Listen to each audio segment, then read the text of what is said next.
The only thing we have to Beer. is Beer. itself. Beer. So many choices. Only no function beer well without. Woohoo! Beer!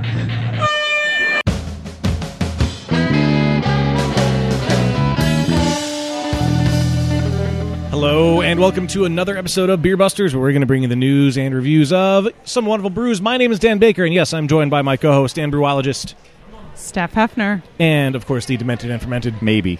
Wayne Baker. Maybe? Should we call you Maybe? Wait. Yeah. Okay. Dude, they make pink pop filters. They do. Oh, my God. This just in. Steph's getting a pink pop filter for her microphone. Good Lord. Yes! We've just decided. I guess that's an official Beer Busters Yeah. purchase right there now, Yeah. isn't Well, it? Steph and I approved it, and it only takes 2/3 to spend money. So. Oh, man. I don't So- have my Beer Busters card attached to mine, so you're going to have to order it for me. Don't look at me. I don't have it on mine either. Send me the link. I'll order it.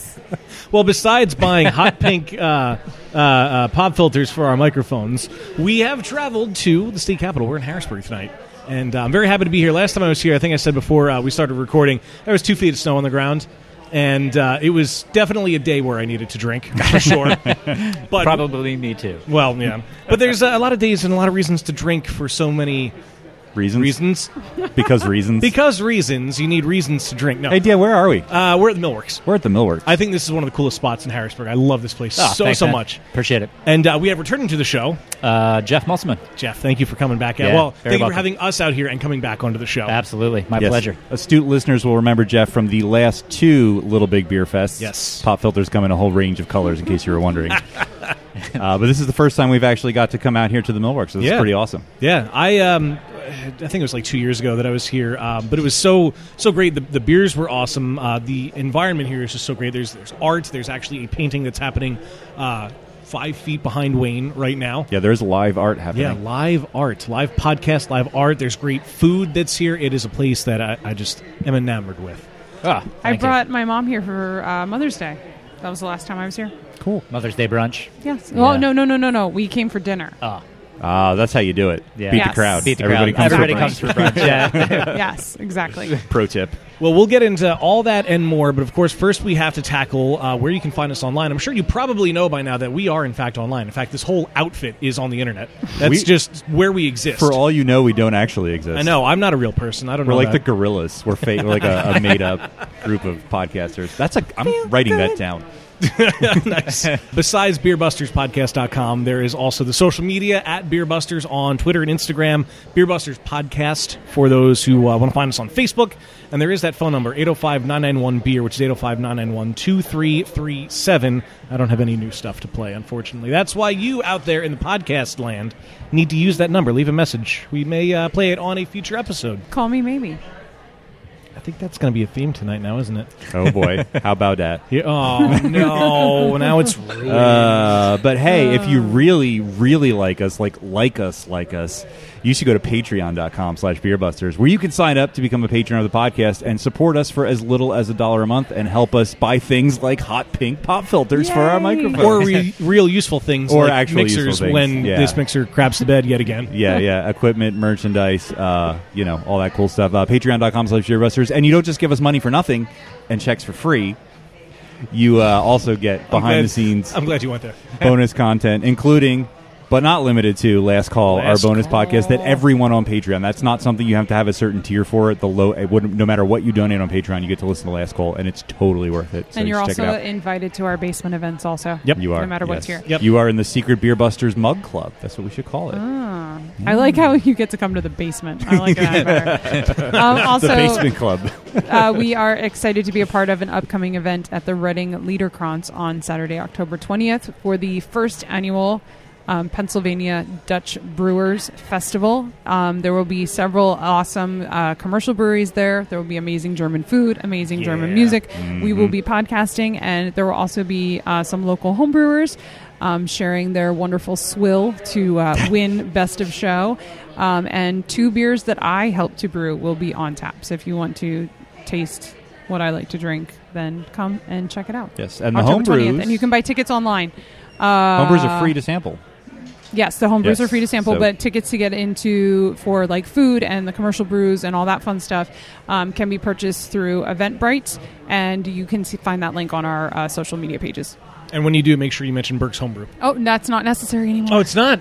That is not necessary. Well, still do it anyway. Type it in a comment somewhere. Well, on that note...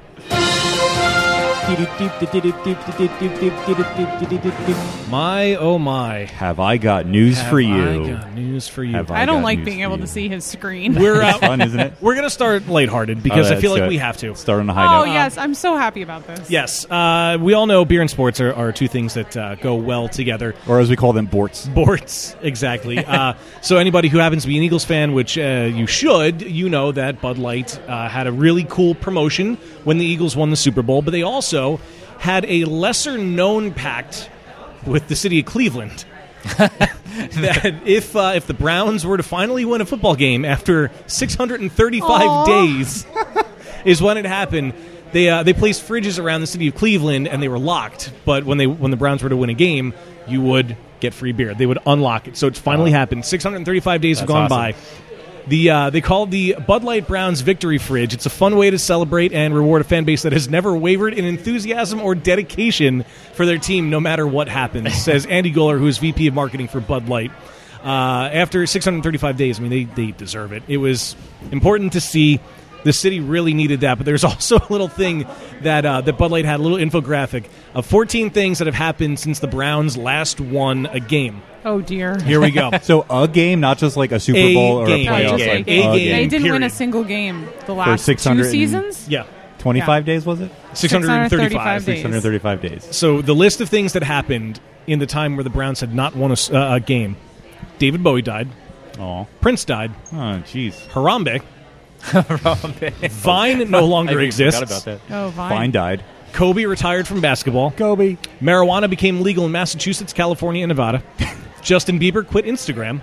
The Cavs won a championship. I didn't even know that happened. I didn't The Indians went to the World Series. Dick Goodard retired.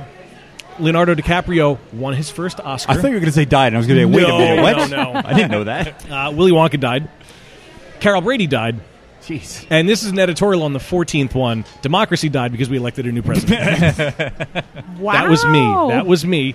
But thought the it was 14th one was we elected a new we president. elected a new president. I was going to say, damn, Bud Light. Yeah, right? That's a hot take. Yeah. I thought we so- were starting on a late note. well, it was a late note The light until note that. is the Browns won. Okay. Yes. Congratulations to the Browns. You are finally at least sort of victorious.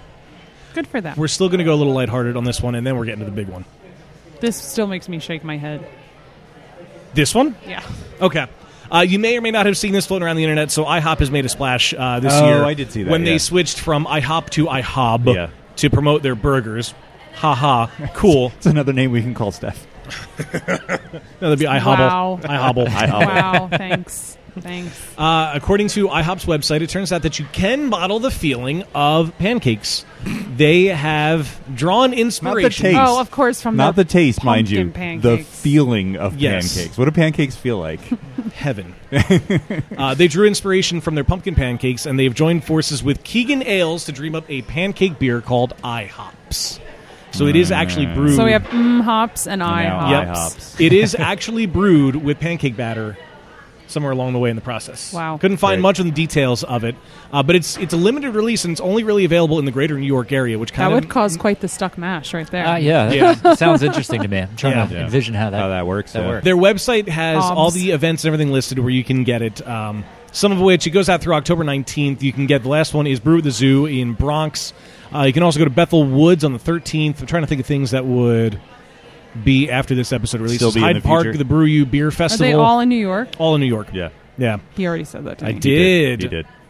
I like the FAQ that they have on their website, though. First one is, does it really taste like pumpkin pancakes? You bet your pancakes it does. But does it feel like pumpkin Probably. pancakes? Yeah. Is it going to be available nationwide? No. It's a very exclusive, limited edition brew. It won't even be available in our restaurants. Only a select batch, which about 20 barrels of, has been brewed for kegs and bottles to share with our favorite bars and beer festivals in the tri-state area, which, like I'm looking at, it's only New York. I don't see any other state besides New York, so you can't say tri-state area. They didn't really need to make up their minds, though, because it wasn't the whole thing that they were kind of giving up on pancakes. when But they I changed heard the that name. ended No, up they- not being true. No, they weren't giving up on it. No, they but had they always were- done burgers, but they wanted to promote them a little more. So They were switched it to they were IHOB. pivoting. They were pivoting pivoting. temporarily, and it worked because everybody heard about that and It's kind of how true. stupid it was. Yeah, but how many of people that I heard about it and I still have not been to Oh, me neither. whatever it's called But now. now we're talking about their beer on our podcast. We are, but only because they released a beer. That's all you got to do is release a beer. That's true. Like we talk about everybody. We talked about Blockbuster last episode because they released a Well, beer. we should talk about Blockbuster more often That's just because they're or the Blockbuster. lack thereof. The last a beer that feels like VHS. The last FAQ on their site was, did you do this entire thing just to make a pun? That's a frequently asked question, but the answer is quite possibly. The last entry is, I can't believe you've done this. Exactly. Look at what you made me do. And now the big one. This is it. New Jersey. Yep. I'm so sorry. So sorry. Fucking New Jersey. Due to a special ruling signed Friday by the director of the Division of Alcoholic Beverage Control. Is that what the guy looks like? Yeah, I think that's him. Steph's flipping off my computer. There's a picture of him on there. New Jersey microbreweries are up in arms. The ruling states that microbreweries will be limited to holding 25 on-site activities annually, such as trivia nights and live performances. They also cannot provide takeout menus from area restaurants, host more than 52 private parties a year, or show sports on TV unless it counts as one of your 25 special events. Special events being, like you said, live music, trivia night, like anything that happens in a brewery other than anything- going there and sitting yeah. down and drinking beer. Anything other than buying a ridiculous. beer. Like Yeah. if there's an attraction and they're going to put flyers up for So it. I wonder if like if would they we have count as an event? Like if we went probably to... I guess we're not recording in Jersey Hey, anymore. Jersey, any breweries Jeez. want to waste one of your events on us? that's like because that's like 2 events a month. That's slightly more. That's 2 point whatever events a month. Yeah. Which is... Maybe it's- they'll count us as point There's a two of an point- event. yeah, right. There you go. Not really an event. It comes as a stark contrast to a 2012 law which was enacted to help stimulate the craft beer industry. That allowed microbreweries to serve their products in their tap rooms and sell a higher volume of beer for customers to take home, among other changes. So it all boils down to licenses, pretty much. To operate legally in New Jersey, microbreweries must purchase a limited brewery license for the state for a couple $1,000s, whereas bars and restaurants must purchase a plenary. I like that word. Retail consumption license ranging from $350,000 to close to $1 million. Yeah. So, of course, that's a huge difference between what the restaurants will pay and what the microbreweries are going to pay. I imagine, and I don't know for sure, but I imagine that this is lobbying on the part of the bar and restaurant industry. Oh, of because course, I'm it sure has to. they're losing business to breweries. Yeah. Does New Jersey have like a Brewers Association kind of deal? Like we have the Brewers of Pennsylvania. Do they have like Brewers They of have. New Jersey? I'm sure there's some organization or guild. I don't know off the top of my head. Because I would imagine that is going to lobby pretty hard against. Like there's got to be some cold hard Steph is facts fact-checking. about beer growth in Jersey. I mean, just in the few years that we've been doing the podcast, it's exploded. Yeah. And now there's all these breweries that are going to be in question of what they can and can't do. And like Steph, you love going to breweries for trivia. New Jersey Brewers Association. There it is. There you go. NJbeer.org. NJbeer.org. Yeah, there's. So I was actually looking into this after this happened because I was curious. Right, about we were talking about it the other night. Yeah. yeah. So there's 3 different licenses for breweries. There's a plenary brewery license, which isn't the restaurant what? one. Plenary. I'm not Plenary? entirely. Plenary. Okay. I'm not sure exactly what that means, but that's like a production only brewery, like a big warehouse for distribution only, no tap room. You need plenary space You for that. need plenary space. Yeah, there we go. Then there's a restricted brewery license, which requires you to have an adjoining dining facility. So basically, like a brew pub restaurant, Right. Which is a really expensive one that Dan mentioned earlier. And then there's the limited brewery license, which is the one in the middle, which is like what any startup brewery would do because it's much cheaper. And probably It what allows most you to of the serve beer on breweries site, in and New that Jersey are. yes, and that is the license that requires you to have a tour as well, because you can only sell beer as part of a tour if you have that license, Right. And that's the license that this is targeting. I also hate that it's going against the local restaurants, too. Because if you go to a brewery, you drink, you're going to be hungry. Yeah, But now they can't have takeout menus from local restaurants. So Yeah. like if you go to if we go to Cape May, they can't have like the taco menu from the place that's right. next door. And well, that's another thing is they don't allow those breweries to serve food. You Yeah. absolutely cannot serve food Yeah. if you have that license. So not only you cannot serve food, you can't even promote area restaurants. Are you even with allowed their to bring menus. in your... There were rules about what kind of food you could bring in, too, I thought. I It don't has know. to be edible. Shut the hell up.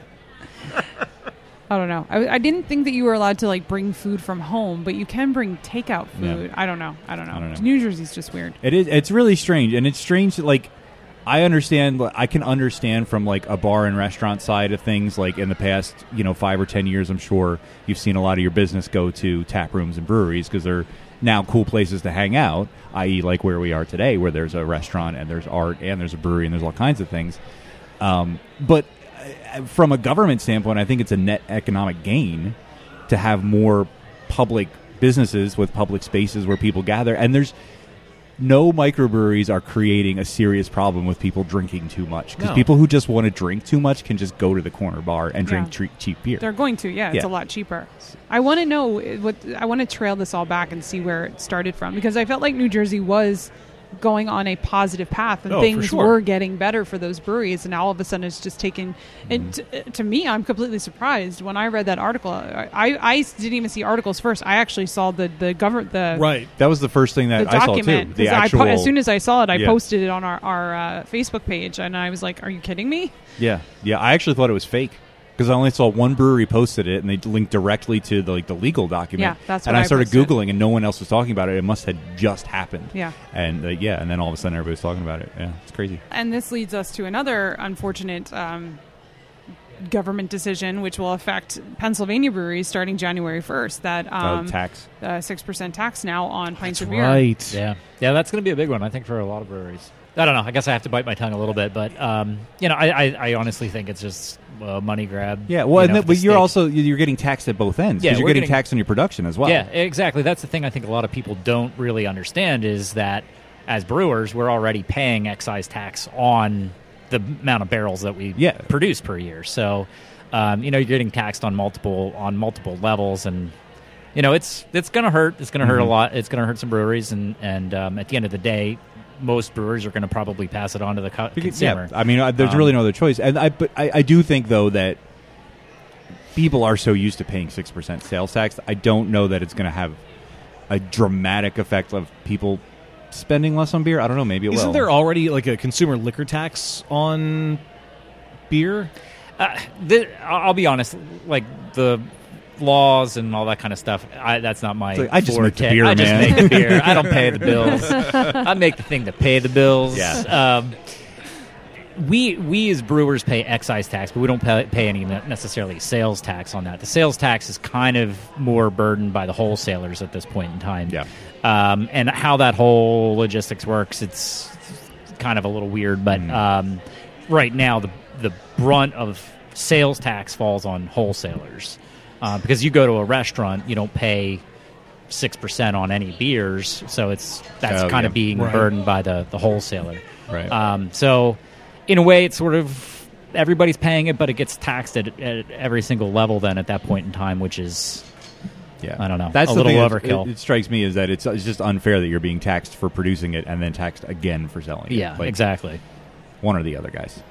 Well, and it's not only happening in Pennsylvania. No. That's one thing with our travels. I'm always curious to see what types of taxes are put on to alcohol, since pretty much no matter where I travel, I end up drinking and or buying beer. So it's just a shame. It's a shame that something that part of our economy that is doing so well and is helping Pennsylvania, helping other states so much. And, I don't know. And I'm not a political scientist. I don't understand all the ins and outs of it, but it's just bizarre. I think like alcohol is just in a weird position historically that we've ended up with all these weird laws because they began with moral and religious issues against the use of alcohol, and now it's true. At least we're not in the middle of prohibition. Exactly, but it's evolved to this point where we have these bizarre laws that make no sense just because it's been going on for so long. And it's always been treated differently from other products. Yeah, exactly. I mean, I don't think any brewer would ever fight paying their fair share, but it does seem very depending on what state, what kind of lobby is in power and who pays what, and it doesn't seem to be any kind of continuity, which is, I don't know. It's a little frustrating, but I don't think it's going to really sway the craft beer drinkers. It's not like they're gonna drop back to lesser beer because now they have to pay an extra 25 cents. Right. If we're already willing to pay $8-9 a pint. Right. Exactly. Well, and I was going to say, how many beers do you have to drink before that 6% adds up to one more beer? Yeah, exactly. Yeah. So, I mean, it's one of those things. It's it's a little bit painful to swallow, but at the same time, I don't think it really impacts a ton of people. I would be interested to take a poll of customers out there to see how many people know that they don't pay tax on beer. Yeah, I was thinking the same thing. Or how many would even realize that it's being added and it wasn't before. I will say, though, that most people, I think, are really accustomed to drinks, whether it's beer or other alcohol, to having a nice even price. Yes, that is true. Like it's $5, it's $8, it's whatever. It's not like $7.64. Yeah, because it's a lot easier on at the bar. $8. Okay, here's 10. Keep the change. Exactly. See, that's the other thing too. I think I kind of thought it was all factored into that. Anyway, that's what it is. It's all to get coins back in more circulation. There we go. Because bartenders are going to have to give change now in less than bills. Or is it the mints coming after us? Or maybe it's the exact opposite of that. It's Big Penny. It's Big Penny, but it's actually Big Credit Card going against Big Penny, because if I have to deal with like 73 cents, I'm just going to use my credit card instead. Oh. What a conspiracy. Enough.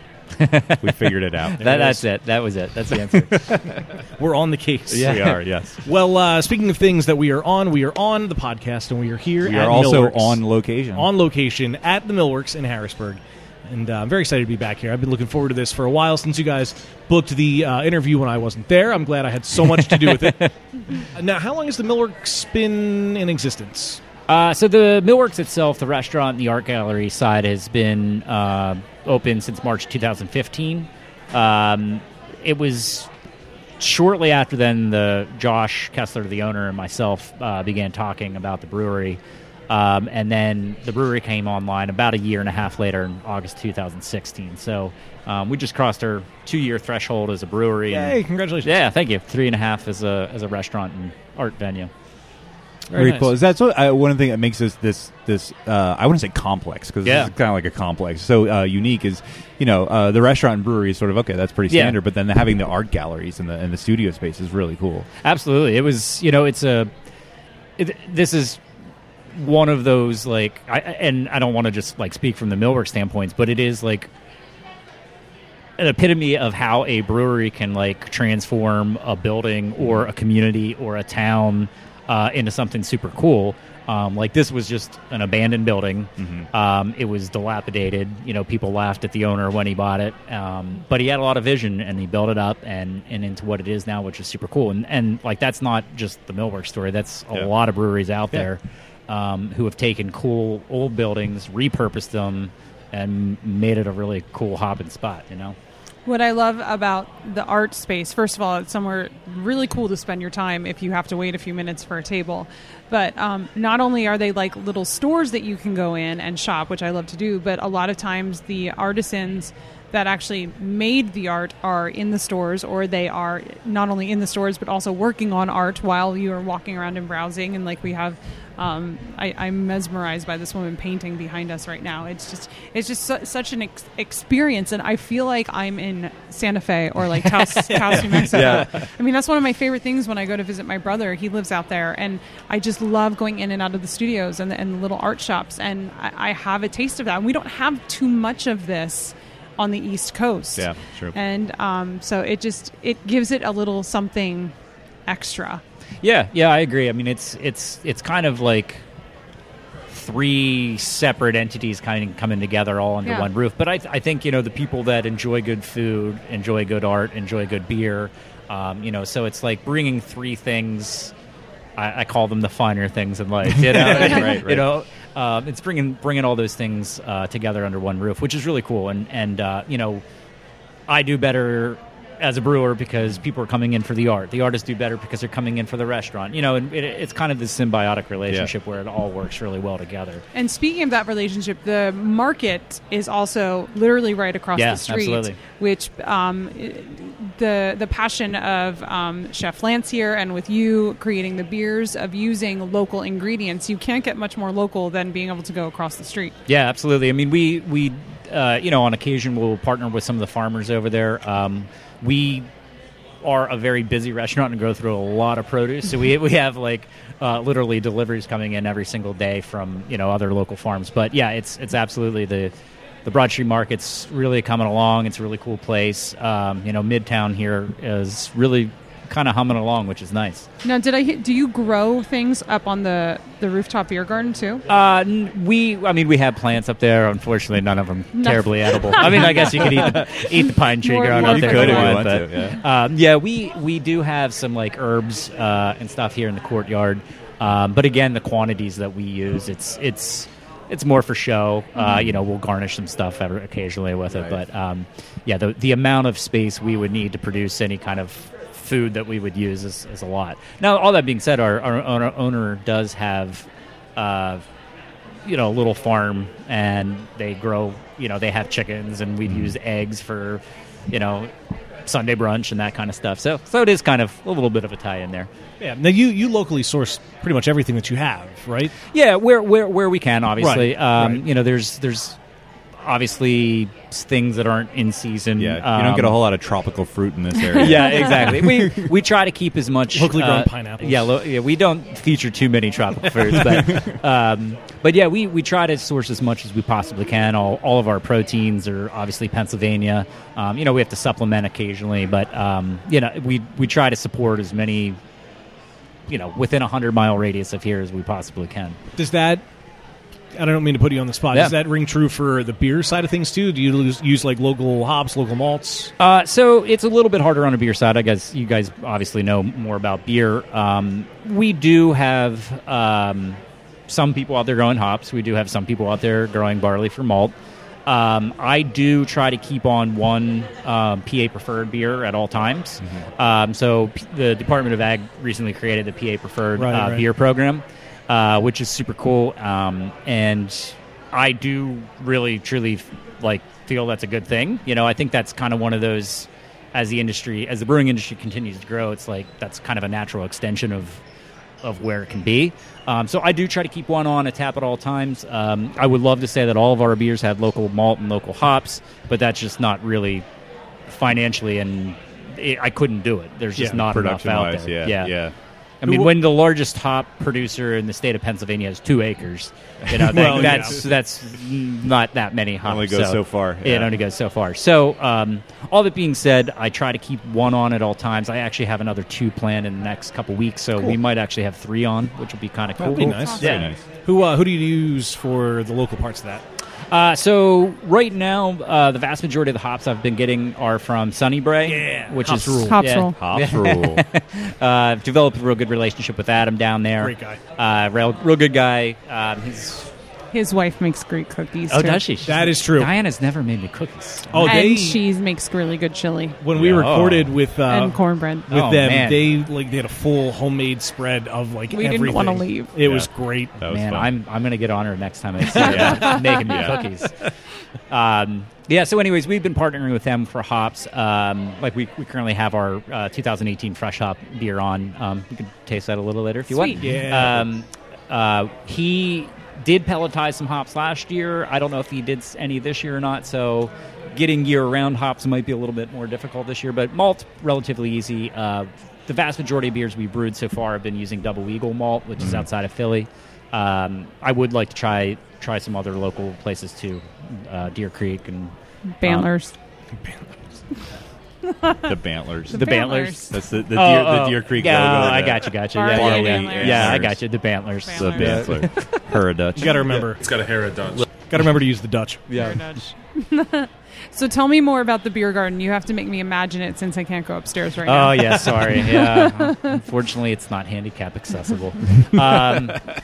So the roof... I guess we should tell our listeners. I currently have a broken fibula, so I'm in a I boots. just wanted to leave it obscure. We just make these weird references every so often. I don't want people to want. What if this is the only episode people listen to, and they're like, "What's up with Steph?" Yeah. So there you go. Yeah. So tell us about the rooftop beer garden. Yeah, so personally, the rooftop beer garden is probably my favorite place in the building, or outside the building, I guess technically. You're just saying that because I can't get up there. Yeah, sorry. Making me a little That's jealous. why it's his favorite. That's why it's my favorite place.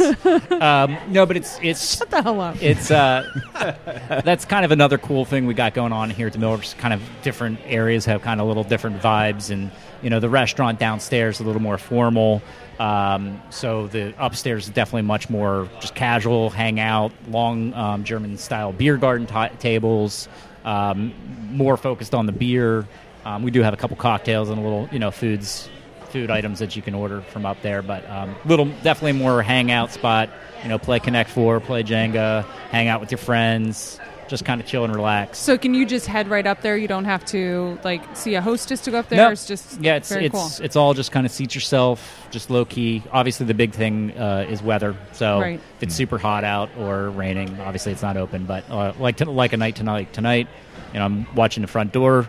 Half the people are just walking right upstairs, which is super cool to see. Yeah. That's awesome. And then you also have right down here next to the dining room, you have tables. If people want to dine with table service outside too. So our courtyard, we have full service out there as well, which is kind of nice. A lot of outdoor dining. You're sitting on a sidewalk and watching the street traffic go past, and there's nothing wrong with that if you're in a lively city. It kind of creates a little entertainment sometimes, but it's a little more quiet, a little more intimate. You're a little more protected from the elements as well. So nice feel to it out there. Yeah. So I want to start asking about beer, but should we pour some beers so we can drink and talk about beer? Absolutely. Beer me! Beer me! Beer me! Beer me! It's only because he's so shrill. His voice is very piercing, if you will. It's the sound of a man who Rich is desperately probably wants a beer. He's the least shrill person in the world. This is true. I only and mean is that the about last person that would want a beer, I too. only mean that about his voice. I love him. You know that. But it's hilarious. Well, anyway, we do have a couple of flights that are on the table. Yay. And I can't wait to try it because I know we have a few on there that, they all look pretty damn delicious. So we have, which one are we going to start with? I know we have the Pilsner. New England. I would imagine that's going to be the we last. We always start the podcast with a Pilsner. There you go. That's what that we do. That should be our mantra. I was hoping it would be the Oktoberfest because I love Oktoberfest beers, but I feel like the Pilsner makes I sense. think the Pilsner probably is a good place to start. Yeah. Well, Oh. Steph approves. That's all I need to say. That is what I have needed. Oh, that is nice. Thank you. Yeah, this is, I guess, one of Steph's favorite styles there. Yes, and it's so well done. Thank you. Ooh, that's delicious. That is really nice. Yeah, I'm a sucker for a good Pilsner. So now, is this, correct me if I'm wrong, is this the collaboration Pilsner? Yeah, so Okay. this is, we're trying to develop sort of a longer-term relationship with this brewery in Bamberg, Germany. It's called Kiesmann Brauerei. They are a family-run brewery, been around since like 1860-something. And long story short, there's a mutual friend between the two owners of Millworks and the brewery over there. And they came over here, spent 3 weeks touring around, visiting us, kind of concepting some things. We brewed the Pilsner. I brewed the Pilsner kind of, based on just conceptual stuff. Then we actually went over in July, visited them, and so we're kind of like laying the groundwork to actually like go back, physically brew there with them in the springtime. They're going to come back, brew again here. We hope that all happens. So obviously there's a lot of things that have to take place for that to happen, but that's sort of the groundwork that we're trying to lay. So I think awesome. their brewery is, they make the traditional beer styles, but they're really known for their Pilsner. So that was kind of the inspiration. I can see why. I was going to say that, yeah. This isn't their recipe. I know, but if it inspired you to make this? Exactly. Yeah, so definitely took a... So our most popular beer that we have is more like a Helles. Right. And I don't know... a lot. I mean, if you're a true beer person, you're going to know the difference between a Helles and a Pilsner. But if you're just that average beer drinker, I don't know if they can They're really very tell. similar. Yeah, They're very yeah. similar. So I tried to make it as different from our Helles as I possibly could. So definitely more bitter. I actually dry hopped it too with some Mandarina Bavaria. So you kind of get that light citrusy note from it too. And it has it's a nice like dry bite at the end. Yeah, I was going the to nice say like, that too. hop character. Sorry. Yeah. I knew you were going to finish it. Steph That's just why I chugged took it. what I needed and I gave it back to you. You're fine. This is also, I think, this is not only an amazing Pilsner, which is an amazing style of beer, but it's also a perfect beer to have in a restaurant because this absolutely. is the kind of beer that would pair with a lot of stuff really nicely, not kind of compete for the spotlight, if you're having it with a meal as well. Absolutely. That we do, being a restaurant first and foremost, it kind of steers my beer styles in a lot of ways, doing some things that are more food friendly, a little more approachable to just the customer coming in that's going to have a burger, but they're not necessarily the beer connoisseur. So I see what you did there. Steer burger. Oh, I actually didn't even try that. That's nice. Yeah, I'm so punny. Do you do any kind of like beer pairing nights, beer pairing dinner kind of deals? Yeah, so we take the summer off because with the rooftop, we essentially run 2 restaurants in one. So we take the summer off, but we're hoping to get back to it here in the fall. But we do a monthly beer dinner. Nice. Where it's we have a private dining room upstairs. We can seat about 30 people. Ticketed event. 5-course paired things that are off the menu. Try to highlight. Usually, we'll try to highlight 1 or 2 beers that aren't year rounds. Try to highlight a couple of our year round beers, seasonals, and just kind of have fun with it. They're a really good time, and a little bit expensive for your normal Thursday night out. But if you look at the quantity of food and quantity of beer you get, it's and quality too, not just quantity. It's well worth it. If you go to a good beer dinner, like it's worth. Of what course, you're going to pay. Sure. Like it's going to be more than a regular dinner out, but it's going to be worth it. Yeah, and it's memorable. It's something you're going to remember. Yeah. What's your favorite pairing that you've done so far? Man, that's a good question.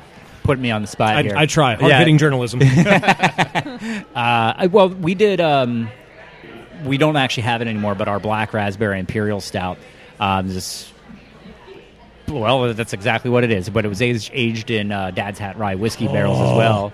And then we paired it with this like decadent chocolate cake. It was just like, wow. It was like dessert overload. That was pretty good. If you bring that back, you need to let me know. Well, the beer's be coming here. back. The beer's coming Well, back. I mean the beer itself, yeah, but the pairing. I'm sure we'll do something with it. It was That popular. has Valentine's Day written all over it. Yeah, it was. Don't do Valentine's Day because Oh, geez. do it any other month. So what's next up? Is that the Oktoberfest that we're doing next? So yep. are we just going down the line? Yeah. Okay. We'll maybe switch the last two. Swap the last two. Yeah. So the next one's our Oktoberfest, just kind of like your classic German Märzen style, just nice and bready and toasty. Oh and my God. smooth. And I'll be honest, this one, out of all the recipes I've done so far, I think this is probably my personal favorite. It's got almost like a really slight smokiness to it. I might be coming off the hops from the Pilsner that I'm getting that. I don't get like that. the combo, but it's just like a touch of it there. Yeah. I just really get the lovely roastiness and the caramel and the breadiness and everything you want in a good Märzen. Now that it's actually getting chillier out instead of just Yeah, right. stupidly humid, this is exactly what I want. Yeah, it's pretty much all I drink anymore. I want to make Oktoberfest or Märzens as popular as pumpkin beers in the fall. It's funny. More popular. More popular. Yeah. It's unbelievable how many times I'll go on Untapped and be like, "Oh, I can really taste those autumn spices in there," and I'm like, "It's not a pumpkin beer. It's an Oktoberfest." Or like, I really miss the spices in this Oktoberfest. Just to throw everyone off, do a Märzen in like May. Yeah, I know, huh? Yeah. What is this? Or do a pumpkin spiced one. Yeah, right. But yeah. Anyways, this is probably one of my personal favorites. Really nice. It is perfect. Like it's like just cold enough now that we're starting to put jackets on, and like this is the perfect thing to sip. This would be great to sit out like late season in the courtyard while it's still warm enough to sit out there, but starting to get chilly. Have a big liter of this. We do have liter steins. Yes. Yes. Can I point out that you started us off with two of arguably the three of us are two favorite styles. Oh, nice. So I think you have us in the palm of your hand. Pretty much. Awesome. The only thing we won't even give you shit for New England. Nice. IPA. Okay, good. I don't know your beer style, so I figured I'd. Well, the only thing We'll you need from still here give you a is little shit for the new England. Okay, all right, that's fine. you just need a pretty high deserve ABV dark beer, a stout or a porter or something. So if we can get do one of those too. All right, I'm in. Don't worry. That's got me involved. Yeah. Our Oktoberfest is gone already, but while the two of you still have some Oktoberfest left, talk about the special Oktoberfest menu.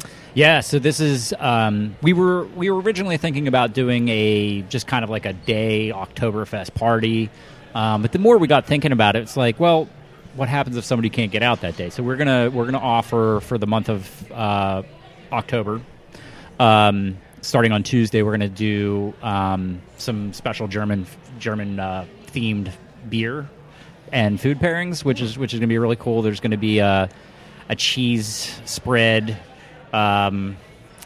I don't know the menu off the top of my head. This is embarrassing. I'm not the cook. I'm the brewer. You know what beers are going to be there. Yeah, exactly. There's obviously we make an in-house Bavarian pretzel. We're going to have a sausage board. We're going to do a bratwurst. There's going to be this pork shank, roasted pork shank. Schnitzel. Oh yeah, You need there's it, going to be of some course. schnitzel. Of course. Absolutely. But yeah, I'm super excited. I was in Germany in July, and I'm really hoping that this just reminds me of that. And I'm sure our cooking staff is on point, so I'm sure it will. Very nice. So the Pilsner will be available, the Oktoberfest, any other German beers? Yeah, so we're trying to pair it with our more German-style beers. Our Oktoberfest, Pilsner, we have a Hefeweizen, and then our Homestead Lager, which is kind of like our Helles. Yeah. So this is the entire month of October, huh? Entire month of October, so you might have to come back down again. Are there any limits? Oh no, you can Okay, you can order as many Schweinhaxes as you can possibly eat. Three. I will have to come back. It's no secret. I love German food. I will have and a love German liter. beer. I will have a liter and one whole pig. Please. Yes, exactly. That's about what you get in Germany, Pretty much. and you pay like €10 for it. It's like this magical place. It's I gotta a go magical back. wonderland. I haven't been since I was 17. Beer and pork, Man. or schnitzel, or you Oh, said there is a vegetarian dish too. Sorry. I recall you talking about really good vegan. Yeah, sausage there are or actually brats some or whatever you places actually in had in Germany. that know what veganism is. Yeah, That's cool. I believe that. I believe that. All right, so should we do the Hops Rule beer next, which I assume is Hops this Rule. one? Yeah, that's that one. All right, so this is the PA preferred. Yes, this is our current PA preferred beer. Okay. We get real creative with our names here at the Millworks. This is called Fresh Hopped Session IPA. Fresh Hop Session IPA. Yeah. Nice. But this one is brewed with, fresh hops from Sunnybray, combination of Cascade and Chinook. Do we have a clip of him saying Hops Rule, by the way? We don't. I wish we did. That's terrible. We don't. I know. That's terrible. Do you want me to call him up and put him on? Put him on. His, hops rule. Oh, but Cascade and Chinook from Adam That's nice. down at Sunnybray, and then Double Eagles Rustic Pale, just kind of keeping it real simple. 4% alcohol, super quaffable. It's very. That's a good word, by the way. Quaffable. It's I like very that. layered, which I really is. like. it's like an onion. It has layers. Sort of. What Donkey says Like a in so- Shrek. Like an ogre. Yeah. You go in with No, we never saw Shrek. yeah. Yeah. You have the hop flavor that's there. You get what did you say the hops are in this? I'm sorry. Chinook and Cascade. Okay. And then after that, you get more of the bitterness from it at the very end, but it doesn't linger around at all. I really Right. like it. It's light, it's crisp, it's Does refreshing. it clean up after itself? I wasn't going to say it, but yes, it cleans up after itself. I have not used that phrase as often lately. I don't think any of us have. It's been a while. We go through phases episode. where we say the same thing a lot, and then we go on to something else. Quite tasty. That's true. I It is think I quite did tasty. say it in the last episode, but I approve of it, so whatever. That's really nice. It What is are really the nice. other two PA preferreds that you have coming up, if you're able to say? Or willing to Yeah, say? sure. Absolutely. I don't think I'm not a fan of secrets, so why not? Can I just nominate that for the episode title? I'm not a fan of secrets. So this one's kind of super cool. I'm real excited about it. Lance was doing a farm dinner, and a lady approached him, and she said, I have pawpaw trees, and I want somebody to brew a beer with it. Would you guys be willing to do this?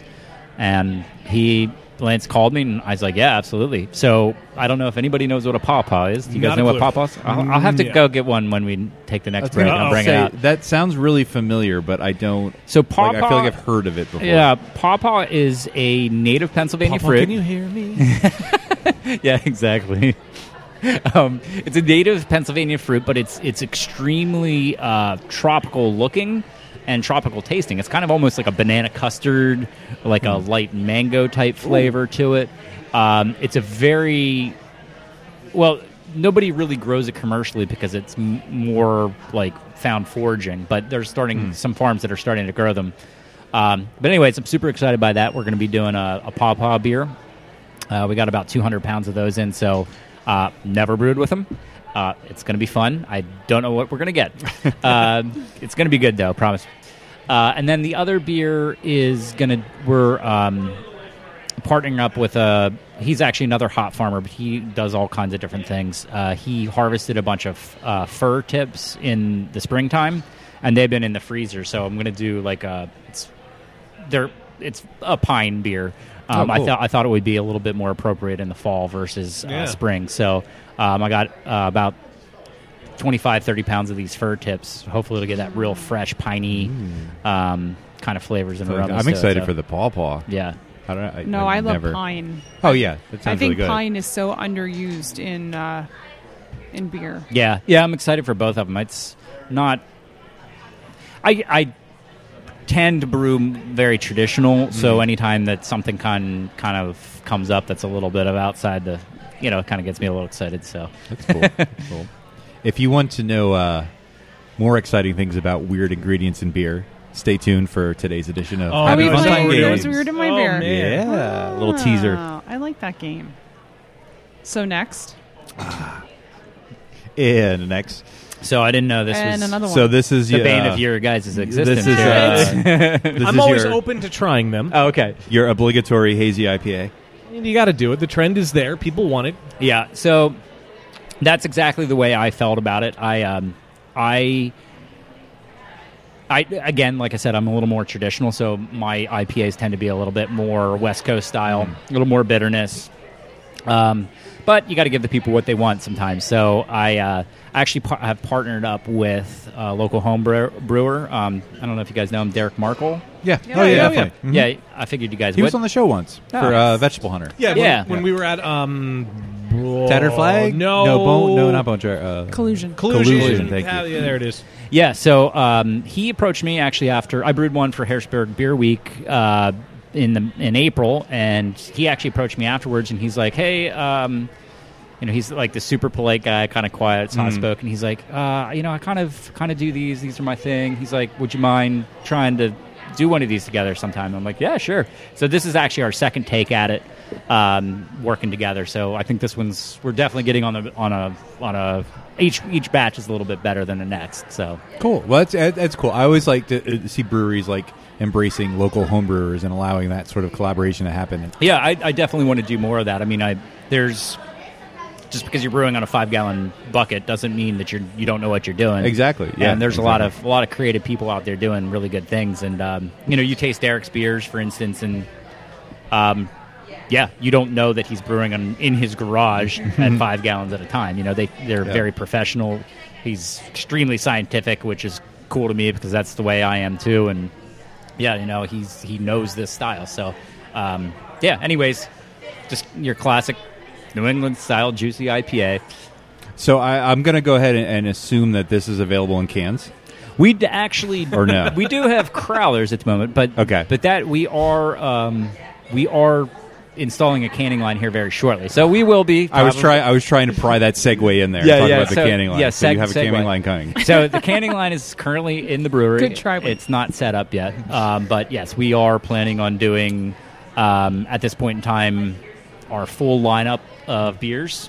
The nice thing about being able to do it in-house is, well, we can can whatever we want, whenever we want. We're not hiring somebody out.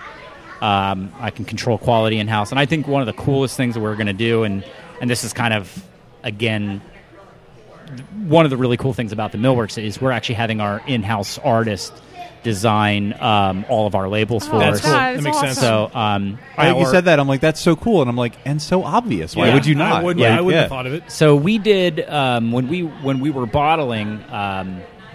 We did our year rounds, and we had a design for those. So the year round designs are going to stay, but basically any new beer, any special beer, one-off beer, whatever is just going to come through our in-house artists, which is really cool. We've got 4 or 5 labels already in the works, and they're pretty super cool looking. I'm really excited for it. So that's really cool. Hopefully by November we will have beer in cans, and yeah, I'm excited. That's cool. Will the plan be to solely sell the cans here? Yeah, at the moment, as much as we can sell in-house, the better. The line we purchased is small and slow, so now it can be expanded, which is nice. But my hope is to be able to just control things in-house. So that's not the only exciting breaking news that Millworks has dropped lately. 2019 is going to be a big year. Yeah, so we just recently announced, too, we purchased a building over in Camp Hill, which is right across the river, and we're going to have a second location over there. So it's right on Market Street, kind of right in downtown Camp Hill, which is where you want to be in Camp Hill. And the plan is to have a little bit more beer-focused kind of tasting room atmosphere. Obviously, we're going to still have some food. And yeah, we'll see what happens. I mean, we're just settled on the building, and we're super stoked for it. But hopefully, for next summer, we'll have a second location, which is super cool. That's pretty cool. I mean, it's interesting because I know like the restaurant and the studio space was what started here, and then the brewery came a little later. So it's cool to see how like the introduction of the brewery and the beer has sort of, I guess, stimulated this whole big expansion. Yeah, and it's honestly because of the brewing license in Pennsylvania, where we were talking earlier about New Jersey stuff. One of the nice things about the Pennsylvania brewing license is that you can have multiple locations under the same license. So that has allowed us to, essentially open up a second location. We don't need to brew there. We're going to do all the brewing here in Harrisburg. And open up a second location, which is super cool. Yeah. It's sort of because of the brewery and the licensing that we have that we're able to do the second location. That's cool. Because in Camp Hill, for instance, it's been a dry town for ever pretty much, but they just recently overturned some local ordinances and now people can come in, but a full liquor license over there. $300,000-$400,000. Right, yeah. So just having an extension. I don't think I knew that it was a dry town until recently. I had no idea. Yeah.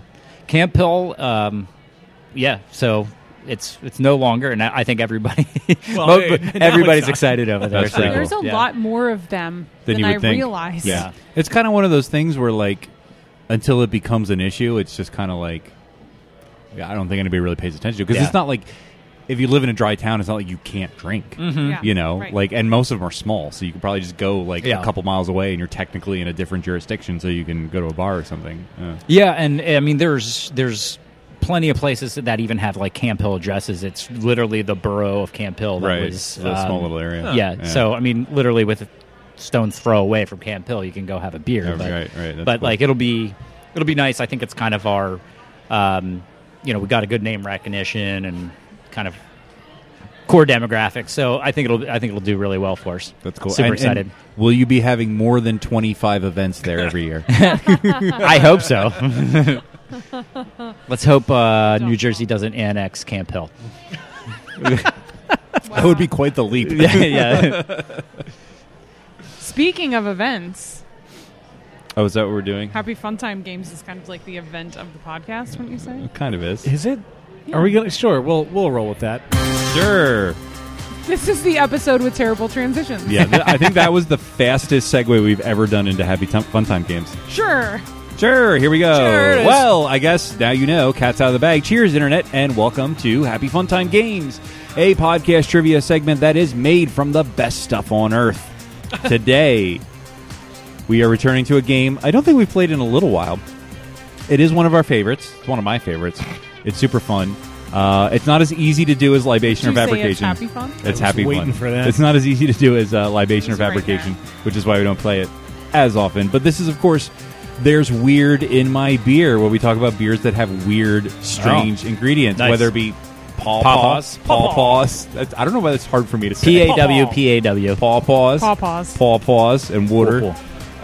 Or pine needles, or smoked whale dung has made an appearance on this game before. Birthday cakes have made appearances. That in this one game I before. remember because that sounded good.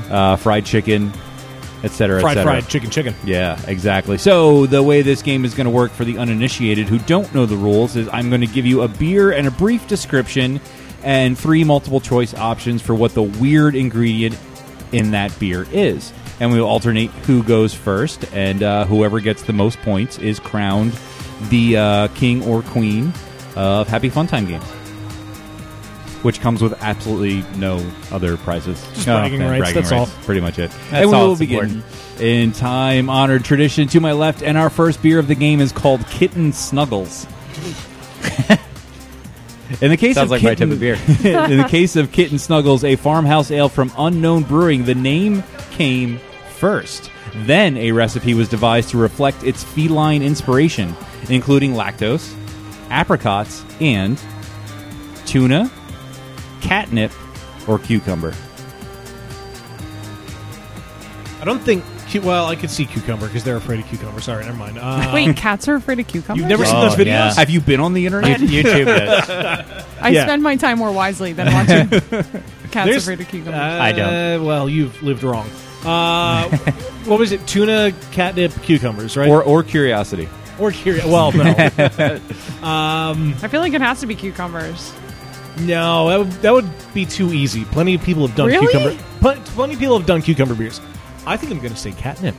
Dan is saying catnip. I'm saying cucumbers. Steph is saying cucumbers. Jeff, what do you think? What were the two ingredients? It was lactose, The peaches. two that I told you about were lactose and And apricots. apricots, not millions of peaches. No, I had peaches on my mind. Not for free. I'm may going have been to in go a can. catnip as well. If they were in a can, they were probably put there by a man. You're Yeah. going for catnip as well, and you and Dan are correct. It is, in fact, catnip. It is the brainchild of Brad Shell from Unknown Brewing.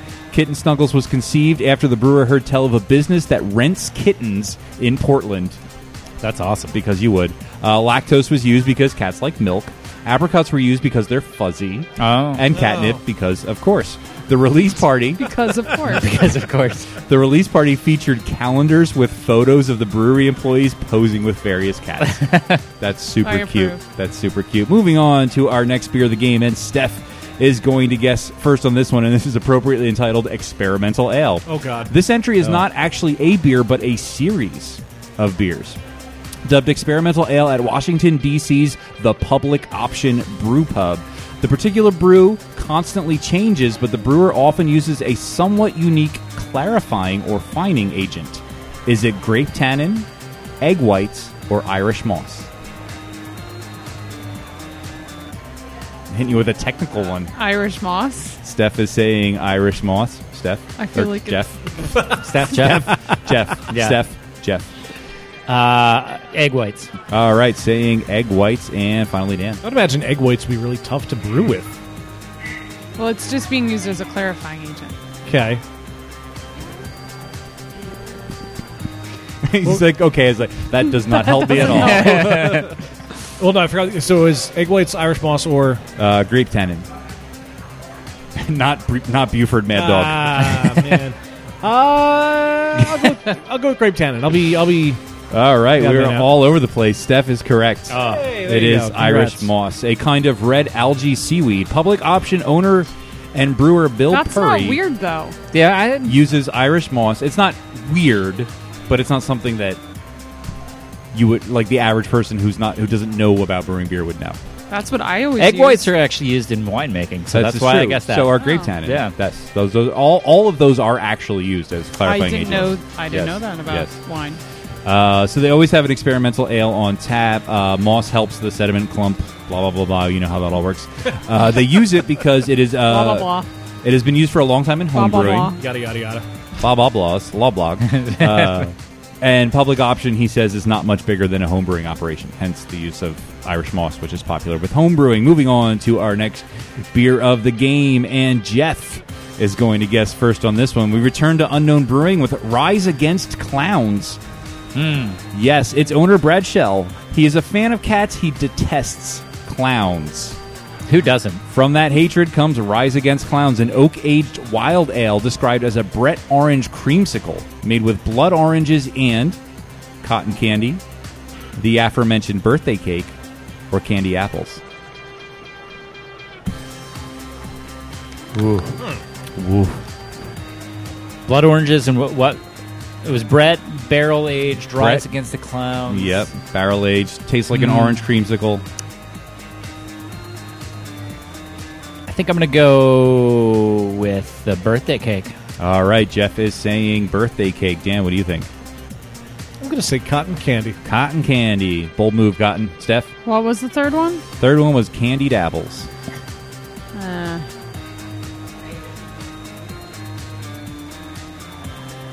I don't know. I guess I'll say birthday cake. Steph saying birthday cake. The only one who was right was Dan. Damn it. because it was, in fact, cotton candy. It was a collaboration with Seventh Son, who annoyingly puts a numeral in their name. Yeah, they're in Florida. Rise Against Clowns was based off of Brad Shell's aforementioned extreme hatred of clowns to the point that he wants them all eradicated from the face of the earth. That's a little extreme. Yeah. I mean, there's some relatively non-scary clowns out there. There's some harmless clowns. Yeah, Pennywise. Yeah, it's fine. 6.6% barrel-aged sour fermented with 100% Brettanomyces.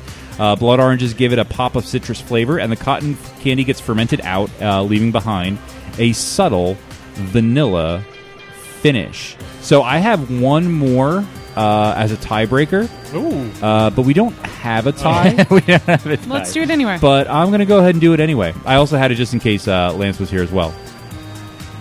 So our final beer of the game, we're going to Rochambeau to see who goes first. Stan, Steph, rock, paper, scissors, go. Did you call me Stan? Dan, Steph, I may have. I've been fucking up everybody's name. I didn't eat much today. These beers went to my head fast. All right, so we're going to rock, paper, scissors. We're going to go rock, paper, scissors, shoot. We're going to go on shoot. All right. Rock, paper, scissors, shoot. Oh, Steph wins. All right, Jeff and Steph. You got to face off. Rock, paper, scissors. Oh. Shoot. Oh, and Jeff Paper wins beads? the privilege of guessing first. Our final beer of the game is El Blanquito. El DeBarge. Yes, even weird in my beer is not immune from the ubiquity of New England IPAs. El Blanquito is an NEIPA with in the milkshake tradition, made with Meyer lemons and a certain confectionery ingredient. Is it Nilla wafers, Jello pudding, or Nutter butter? Ooh, El Blanquito? El Blanquito. Lemons and... Doesn't that mean Little White or something? Yeah, that's what I was thinking. What were my options again? Nutter butter? Nutter butter? Well, in order. Yeah. Nilla wafers, Jello pudding, Nutter butter. I'm going Nilla wafers. All right, Jeff is saying Nilla wafers, Dan. I will say Nilla wafers as well. It's the only thing that makes sense to me. Yeah, I will say the same. Oh, wow. Everybody's saying Nilla wafers. Nothing Everybody changes. is correct. So it makes absolutely no effect on the scores whatsoever. El Blanquito. This is difficult. IPA. Is there a tilde in there? There is not. It is by Salud Cerveceria. What happened to your voice? Anybody want to guess where they're located? Mexico. Anybody? Nebraska. Vermont. Charlotte, North Carolina. It's a soft as cotton, sweet as candy, alcoholic milkshake juice masquerading as a beer. But, seriously, if you're into that kind of thing, the trademark soft mouthfeel of the NEIPA coupled with the biscuity vanilla sweetness of the wafers provides an anchor for the mosaic hops and addition of Meyer lemon to intermingle and shine. Nice. So we're going to add up the points real quick and see who our big winner is. With 3 out of 4 correct, Dan takes first place. Congrats. Thank you. Tied for second place with only 2 points apiece, Steph and Jeff. Fresh beans. Nice. This is, of course, the part of the podcast where we shout out to our most generous patrons on Patreon. And as we've been doing for a while now, when we read our top-tier patrons on the podcast, we have random sound bites that we intersperse between the names, which normally Dan is in charge of. But today, in solidarity with Steph only having one working leg, has allowed her to have control of the soundboard. So let's see how this goes. We would like to thank, from the bottom of our hearts, the following individuals. James Lamberg. Pizza. Joe Mansell. Shut up, Wesley. Eric Dixon. As soon as you put it in your mouth, you totally get the banana. Nate Falkman. If you're not a lank, you're a wank. Brian Mills. Cake. Oh. Wolfgang von Colt. I like hands. Jen McDonald. Oh, the pretzel. Marilyn Engelman. Loved it. See, it happens every time. Oh, yeah. I hope she doesn't actually listen to every episode. Josh Price. So sticky. Maybe. Ron McDonald. Just a little. And Victoria Miles. Doing. Thank you so much for your patronage. That's so much fun, but so much pressure. Yeah. If you want to get on this list of individuals and get other cool behind-the-scenes perks, you can find out more at patreon.com/beerbusters. But you know what, Dan? Somebody's got to pay for all this beer. Yeah, I know. We should probably settle up. Let's settle up that tab. Say, Yvonne, remember when I said I'd have to send away to NASA to calculate your bar tab? Oh, yeah. We all had a good laugh, Mo. The results came back today. You owe me $70 billion. Hey there, Beer Busters friends out there in the podcastiverse. If you are a beer nerd, you might be a nerd for other things as well. In that case, you might be interested in trying Loot Crate. Loot Crate is a monthly mystery crate service that delivers the best in geek and gaming gear, pop culture items. I'm talking t-shirts, I'm talking keychains, I'm talking vinyl figures, and all kinds of cool collectible stuff. For less than $20 a month, you get 6 to 8 items that include licensed gear, apparel, collectibles, unique, one-of-a-kind items, and more. You can sign up at trylootcrate.com/beerbusters and use the promo code BRIDGE10 to save 10% on any new subscription. That's right, save 10% on a new subscription to Loot Crate by visiting trylootcrate.com/beerbusters. Use the promo code BRIDGE10 and get your nerd on. This episode of Beer Busters is brought to you in part by Audible. Discover what millions already have. You don't just listen to an Audible book, you feel it. You can go over to audibletrial.com/beerbusters to sign up for your free 30-day membership. Plus, you get one book to get you started. After that, each month is $14.95. You get a credit a month for a book. Good for any book, regardless of price. It's ad-free, premium audio you listen to offline with no interruptions. It's your own library to build. You keep your books forever, even if you cancel. Exclusive member-only savings like 30% off additional audiobooks each month. There's easy exchanges. If you don't love a book, swap it for free anytime. Seriously. That is audibletrial.com/beerbusters for your 30-day trial. No, your beers. No, your beers. Hey, Steph, what do you got? So if my research is correct, Probably not. Can you believe I've never talked about the German pills and Know Your Beers? Actually, no, I don't. That's not so believe either that. Google Drive sucks at searches, or Have you always I never did. uploaded them to the Drive? Yeah. Because I have games that I've never uploaded, so sometimes searching throws me off. Well, I've done Czech pills. I've done Bohemian pills. I've done American Pilsner. So tonight we're going to talk about German Pilsner. Check since your we pills had before you a wreck your pills. divine German Pilsner on the show tonight. So first, a little history, my friends. Some learning. There will be a quiz. The German Pils was adapted. Last time you said that, there wasn't a quiz. That's true. And I paid attention for no reason. The German Pils was adapted from the Czech Pilsner to suit brewing conditions in Germany, particularly water and higher mineral content and domestic hop varieties. First brewed in Germany in the early 1870s, it became more popular after World War II as German brewing schools emphasized modern techniques. Along with its sister beer, the Czech Pilsner, it is the ancestor of the most widely produced beer styles today. Now, modern examples of the Pils tend to become paler in color, drier in finish, and more bitter as you move from south to north in Germany, often mirroring the increase in sulfate in the water. The Pils found in Bavaria tend to be a bit softer in bitterness, with more malt flavor and late hop character, yet still with sufficient hops and crispness of finish to differentiate itself from a Helles. The use of the term Pils, I didn't know this, is more common in Germany than Pilsner to differentiate it from the Czech style, and some say to show respect to the Czech style. Oh, that's cool. I didn't know that. That's so cool. So overall, a Pils is a light-bodied, high-attenuated, gold-colored, bottom-fermenting, bitter German beer showing excellent head retention and an elegant floral hop aroma. Crisp, clean, and refreshing, a German Pils showcases the finest quality German malts and hops. The aroma you can expect is a medium low to low green, sweet, rich malt character, often with perhaps a light honey or slightly toasted cracker quality, and a distinctive flowery, spicy, or herbal hop aroma. Of course, clean fermentation profile, and the hops are moderate but do not totally dominate. It totally the malt sounded like you presence. said clean fermentation fuck. Really? Yeah. Kind of. I'm really trying to focus, guys. I'm so tired. The appearance is straw to light gold, brilliant to very clear with a creamy, long-lasting white head. Flavor, medium to high hop bitterness, dominates the palate and lingers into the aftertaste. Moderate to moderately low, grainy, sweet malt character supports this hop bitterness. And you can expect a floral, spicy, or herbal. Herbal, because there's an H in it. There is an H in it. Herbal hop flavor. And of course, it is dry, crisp, well attenuated, and with a nice bitter aftertaste and light malt flavor. Mouthfeel is medium light bodied and medium to high carbonation. Some commercial examples. I mean, we know all the great German ones, but some craft examples. Left Hand, Polestar Pils is quite delicious. Trogue Sunshine Pils, of course, all day. Stouts Pils is amazing, and now this Millworks Pils. Holy crap! Where you've been hiding this from me? Oh, sorry. Where you've been my whole life. It's quite delicious. So now you've been schooled. Now you know all about that pills. So quiz time. All right. Why do the Germans call it a Pils and not Pilsner? Out of respect for the Czechs and respect the Czechs. Respect the Czechs. Respect the Czechs. That could be And another good episode. to differentiate it from the Czech A+. Pilsner. Good Yes. job. Yes. I made it easy. Wasn't there's so Pilsen is a city in the Czech Republic, correct? Yes. And that's where Pilsner comes from. Wasn't there they can't call something, there's like a big macro beer that like has a different Budweiser. name. Is that, and they, yeah. Obviously, Budweiser. but yeah, there was a whole thing because they're like, no, it's not a Pilsner. This is Pilsen. We know Pilsners.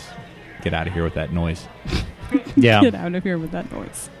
Yeah, I think in Czech Republic they could call it Budweiser, but like anywhere else it was distributed, it had to be called Budvar. Yes. Huh. But I think InBev has since bought them up, so it's probably just called Budweiser now.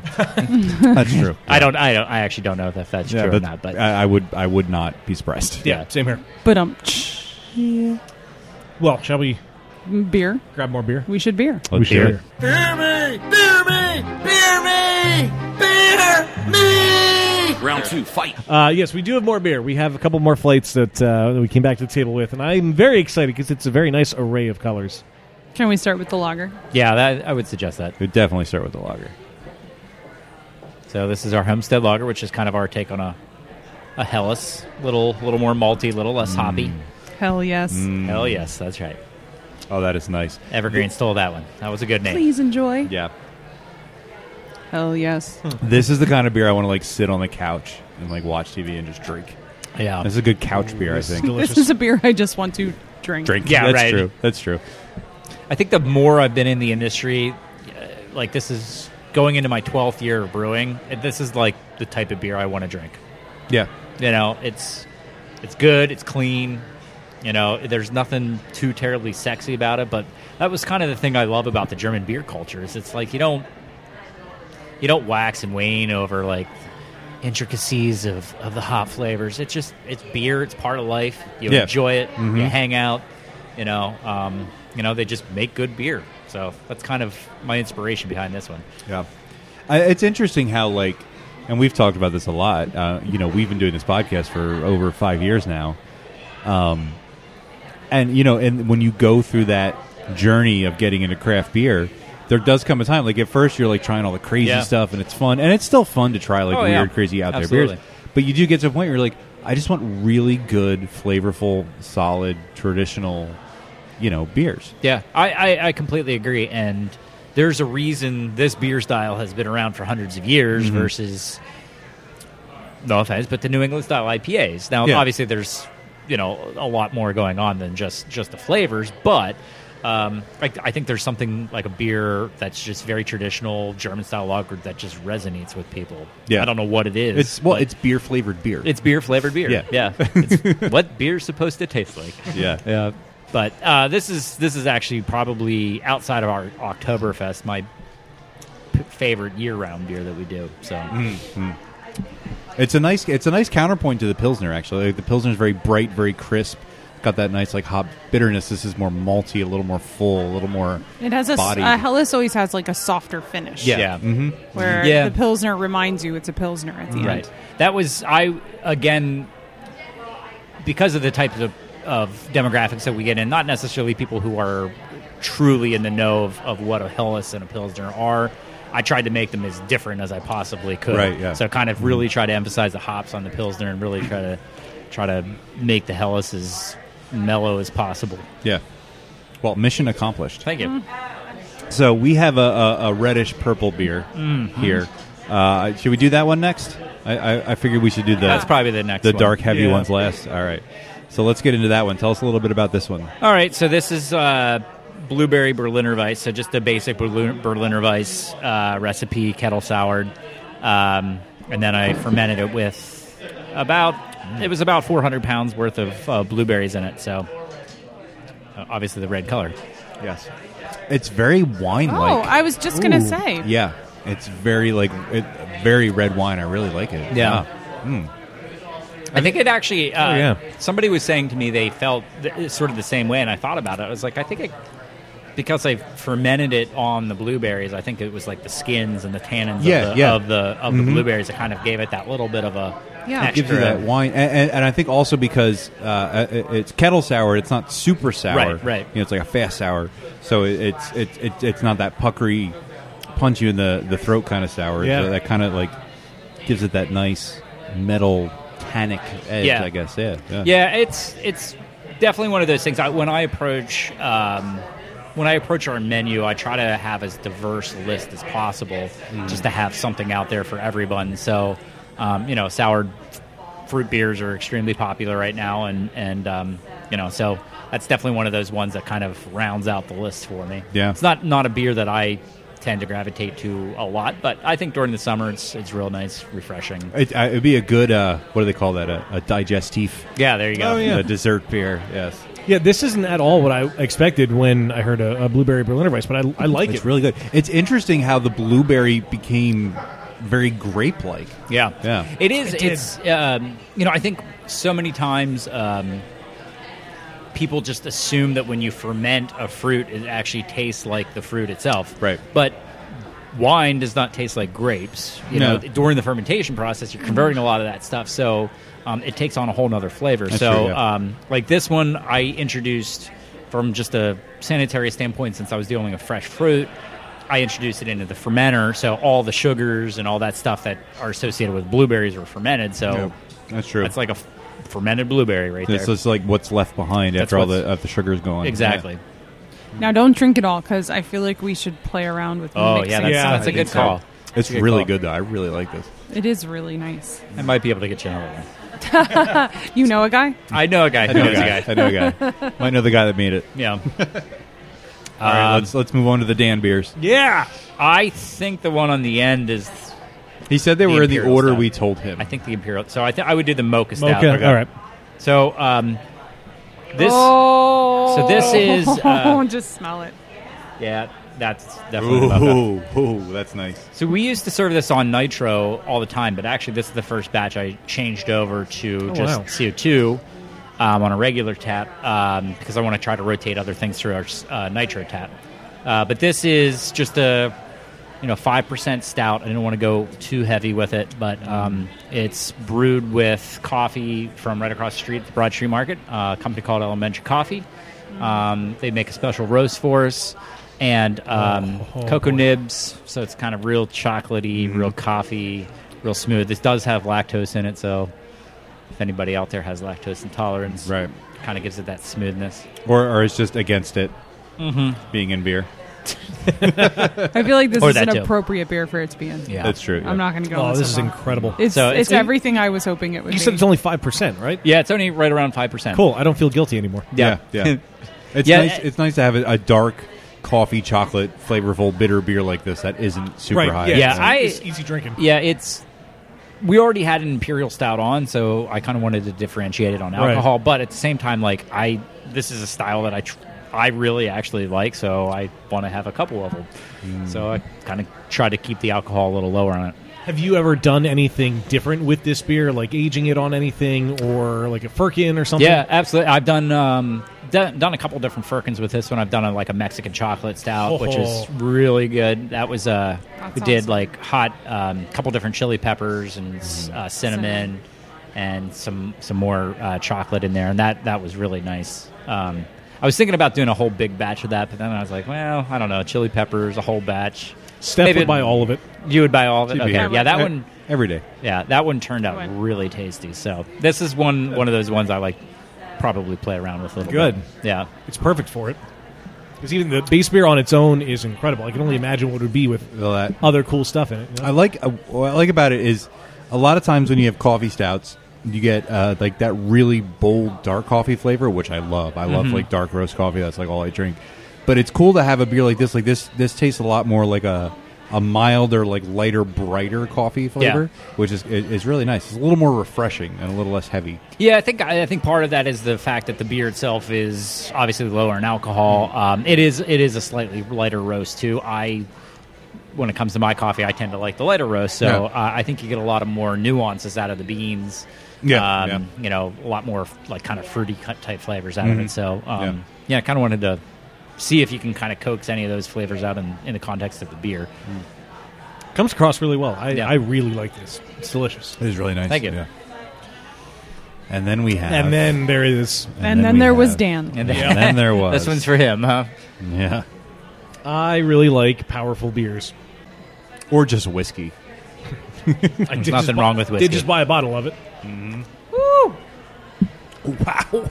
Yeah. Uh-oh. I haven't got to try it yet. You're going to love it. Yeah, I'll trade you. I'll take the mocha back. You I can have that love one. the aroma. You're going to love it. Oh, Yeah. oh yeah. Yeah. What's the ABV for this one? This is right around 10. Of course it is. Yeah, of course it is. Oh, it's so warm and delicious. Yeah. So what makes it the People's Imperial Stout? Because you usually just name your beers like very straightforward. Yeah, we so our year-round beers, and I put those in quotation marks. You can't see me, but we decided that we would name all of them. And when I first started doing this, the owner, he was like, "This is very approachable. You know, it's like an imperial style for the people." So that's just kind of that's kind of how it came across. It's a very straightforward story. Yeah, there's nothing real sexy about it. You know, actually, as much as I do like, imperial stouts that are kind of like bold and in your face, I really do appreciate one that is approachable. Like this. It doesn't hurt. It's not so like you can feel that it's boozy. Yeah. But it's not overly, and it doesn't leave a huge impact afterwards, which I know sounds weird talking about a 10% beer. Like it's fucking alcoholic. Yeah, I'm actually finding it pretty hot. Like I'm getting a good alcohol think hit of some out of other it. imperial stouts that you've had that might have been like 12 or 13%, where you feel that for a good few minutes afterwards. Yeah. Now this particular batch too, this just went on this week, so this was so it's fresh. This is literally about as fresh imperial stout as you're going to get. Right. So you're talking 3 weeks in a fermenter, and now it's on tap. Mm. So this will mellow out as it ages too. So Do you plan on doing anything with this one? Like Firkins or something? Yeah, this one, we have done Firkins before. Steph's giving me a look. Put everything in it. Dan's planning his future trips to Ireland. Hey, I got to come down for the schnitzel and the Oktoberfest stuff, and I might need to make a return trip for this. Yeah, I did. I've done a Firkin. I want to revisit this one because it was delicious, but I had technical Firkin difficulties on the night we tapped it. Write it down. Yeah. Anyways, it was I did a bunch of dried cherries and vanilla in this. Oh. And the beer itself was delicious, but it just did not pour out the frickin' tap. So I basically had to take it and dump it out. It was Coax it out. Yeah, but it was delicious. So yeah, Would you like a scoop from the Firkin? Right, exactly. Yeah, it was.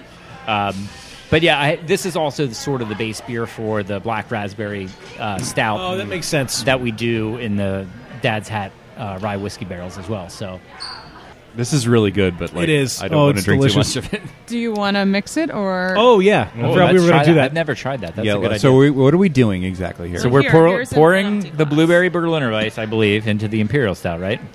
Is that what we're doing? I feel like we should do what both. What are proportions? I think that's always tough. All right, I'm gonna finish the lager so I have an empty glass. Oh yeah, try that. I just kind of winged it into an empty glass.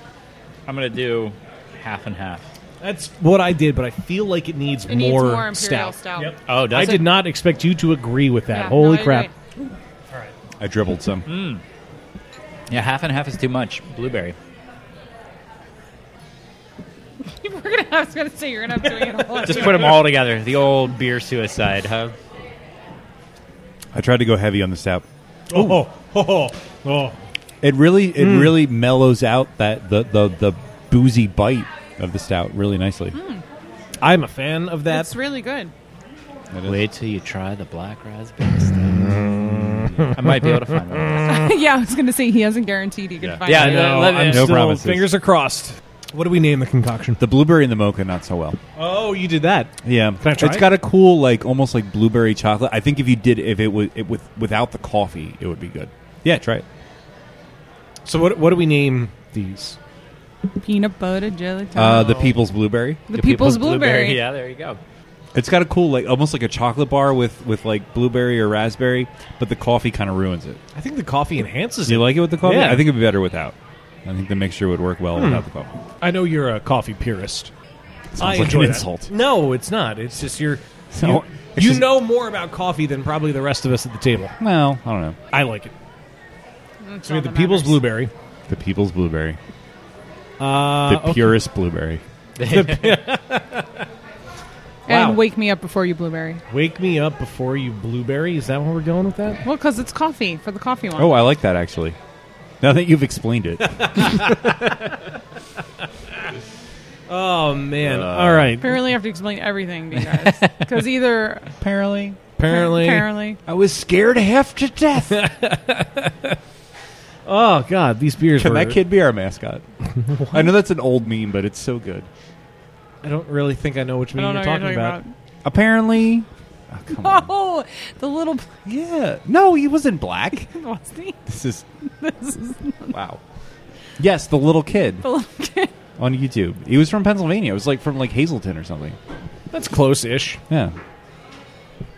All right, I'm searching it. Please do. We also need to end this because I'm literally about to pass out at this table. I'm so exhausted. So I was about to do. So can You we keep please talking end about a this? little kid who may or may not be black. Literally, one of the options is apparently kid. Yeah. Oh, yes. I Yeah, totally he's the remember best. This kid. I totally remember this kid now. Here goes. Soybean oil, used cooking That's oils, and waste fucking animal commercial. It's a Skip the ad. soybean oil kid. One second. What did you think about this the kid, ride? yeah. It was great. And apparently, I've never been on live television before, but apparently sometimes I don't watch I don't watch the news because I'm a kid, and apparently Grandpa just gives me a remote after we watch the Powerball. Can we point out this is so Dan? When you were like 6 years old. It is like a little Dan. That's awesome. Because apparently you're spinning around, and apparently every time you get dizzy, that's all you do is get dizzy. Fun? Yeah. And I've never ever been on live television. I never ever be on live television. Are you excited? Yeah, and apparently I only went down the super slide.